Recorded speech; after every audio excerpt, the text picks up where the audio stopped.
Half of all our children will be autistic by 2025? What the f***?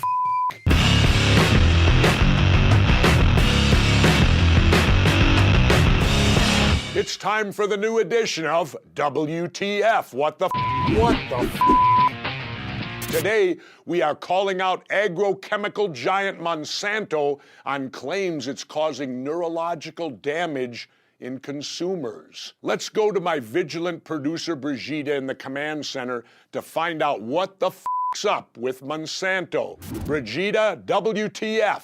Half of America's kids in the future are going to be autistic? Can this be real? Let's find out. Controversial study states that half of all children will be autistic by the year 2025. Half. According to a paper co-authored by senior MIT scientist Dr. Stephanie Seneff, an herbicide used by Monsanto known as Roundup is causing increased rates of autism and other neurological disorders. According to the paper, many neurological diseases, including autism, depression, dementia, anxiety disorder, and Parkinson's disease, are associated with pineal gland dysfunction caused by environmental toxins like glyphosate, the active ingredient in Roundup. Many studies have linked brain functionality to intestinal flora, which is the premise Seneff's paper expands upon. The study claims Roundup causes neurological damage by harming gut bacteria. Roundup, first introduced in the 1970s, is now regularly used with crops, most notably in wheat and genetically modified soy and corn plants. These ingredients are in virtually everything from soft drinks and bread to alternative dairy products. Governor, do you think Seneff's claims are accurate? Will half of all children really be autistic by 2025? That seems extreme. Well, it does, Brigida, but what I'd like to know, and I don't know if anyone knows this, what's the percentage right now? 1 in 68 children. 1 in 68. That is dramatically huge.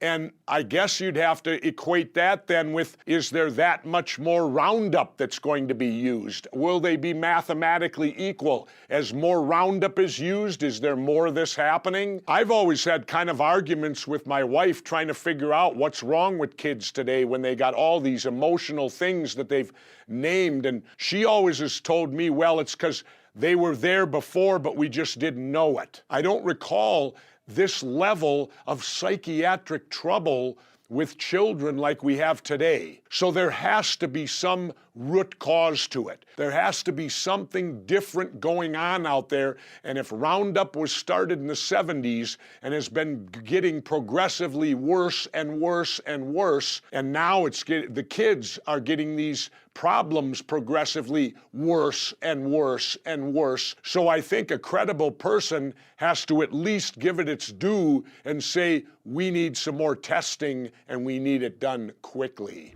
All right, well, Seneff got her data on glyphosate use in corn and soy crops from the Department of Agriculture and correlated it with CDC data on neurological disorders and autism. Science skeptics and Monsanto have criticized the study's findings. Skeptics say Seneff is making a correlation-causation error, claiming the increased use of glyphosate and increased incidence of autism may be observed but may not in fact be directly related.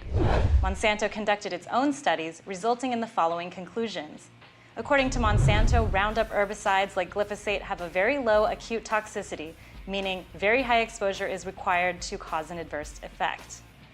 The company also claims that the Roundup herbicide does not pose a health risk to humans under present and expected conditions of use, and that Roundup is placed in the EPA's least toxic category for acute oral, dermal, and inhalation exposure, stating thus Roundup is considered to be practically non-toxic. Governor, whose side are you on? Dr. Seneff's or Monsanto's? Or do you think the truth lies somewhere in between? Well, I tend to side against Monsanto. What was their final quote? Practically non-toxic. How about completely non-toxic? If it is toxic, why are we putting anything toxic in there? Not practically, anything. It's going to get into the water supply. Rain's going to come. It's going to get into everything. What do they need to put that in it for? Is that the ingredient that makes it work? Well, if it's any toxic, I disagree with it. Monsanto is also legally challenging Vermont's most recent GMO labeling laws under the First Amendment, claiming that the law forces the company to speak against its will by forcing it to disclose information about what's in Monsanto products. This comes following the Citizens United ruling that gave corporations the same rights as people.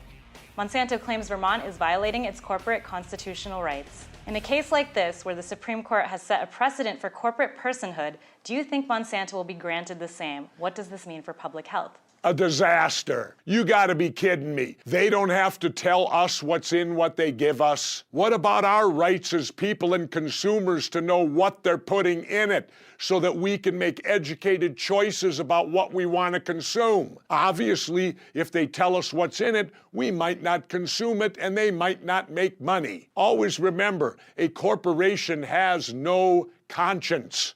A corporation is strictly to make money. Money is the only thing that drives a corporation. And unfortunately, our Supreme Court says they're equal to people. Well, guess what? Money also drives certain people. Money is the overriding thing to certain people.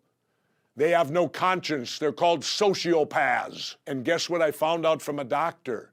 A sociopath can't be cured. That's it for this edition of WTF. What do you think, vigilant viewers? Is Monsanto causing autism? Sound off at the websites below, and remember, stay vigilant, and yes, they should have to label everything they put in that product.